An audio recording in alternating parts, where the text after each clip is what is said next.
Hey everyone, welcome to Judging for the Win. I'm Dave, and this is my daily ruling. Today's question was suggested by a viewer. Thanks to Gabe Sheffield for this one. I think this is going to be a really great question to get us warmed up for Neon Dynasty Week because it involves a card from the original Kamigawa block, Crack the Earth. Today's question is, how do you properly resolve this spell?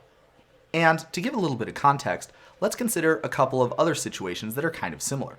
So I think it's probably pretty well known that the way that you would resolve a Liliana Plus activation, for example, would be for everybody to set a card from their hand, face down on the table, and then after everybody has chosen a card, you reveal them and then you discard. Or if you were going to resolve a show and tell, you do the same sort of thing. Everybody takes a card from their hand that they're show and telling into play and puts it face down on the table, and then everybody reveals. So obviously, if you were going to do something like that with Crack the Earth, it's not really clear how you would adapt that process to this card. So that's what today's question is. What physical sequence of actions do you need to take in order to resolve a Crack the Earth fairly? So if you're somebody who has a keen interest in applied cryptography, then it might be kind of a fun exercise to try to come up with a protocol that mimics this same sort of property that we had with the previous cases where nobody knew what card anybody was picking until after everybody was locked in. Fortunately, if you're not interested in that sort of stuff, I've got some good news for you, which is that we actually don't need such a protocol. And that's because that's not actually the way that Crack the Earth resolves. Let me explain. Anytime you have multiple players asked to make a game decision or take a game action at the same time, there's actually a defined order in which those decisions get made.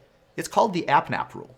It stands for active player, non-active player, and what it means is that the active player is the person who makes their decision first, and then all the other players in turn order have to do the same. And while we're doing this process, each player is going to know what the decision of all the people before them was. Alright, so if that's the case, then why is it that if we're dealing with a show and tell or a Liliana activation, then we don't get to see what cards the people before us in turn order picked? And the reason for that is, if you looked at that rule that I brought up on screen a few seconds ago, you might have noticed that there is an exception called out in it. This is the exception that that rule was talking about.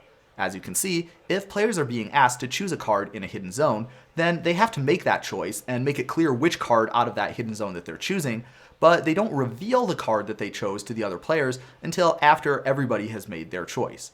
And so that means that we do get this sort of protocol that we usually use with the show and tell or Liliana activation, but as you can see, since we are not choosing cards in a hidden zone with the Crack the Earth example, that special protocol is not needed. And it would be perfectly fine for everybody to just go around the table in turn order and put whatever card they're sacrificing into their graveyard. As long as everybody's on the same page that all of these cards are actually getting put in the graveyard at the same time, then that should be a perfectly sufficient way to resolve a Crack the Earth.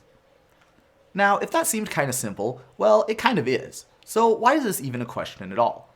And in my experience, this is actually the sort of thing that a lot of people get confused about. Probably because it breaks with the traditional play patterns. So cards like Liliana and Show and Tell are so much more popular than cards like Crack the Earth that people generally got used to the idea that nobody is going to know what card you picked until after everybody is locked in.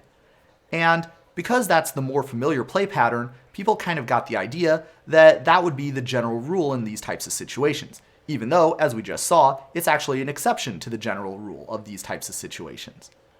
Hopefully this video has made the distinction clear and you'll be confident enough to make a decision like that in any game that you're a part of if this sort of thing comes up. But that's all I have for you today. How did you do? Join me again next time for another daily ruling, but until then, I hope you have a great day.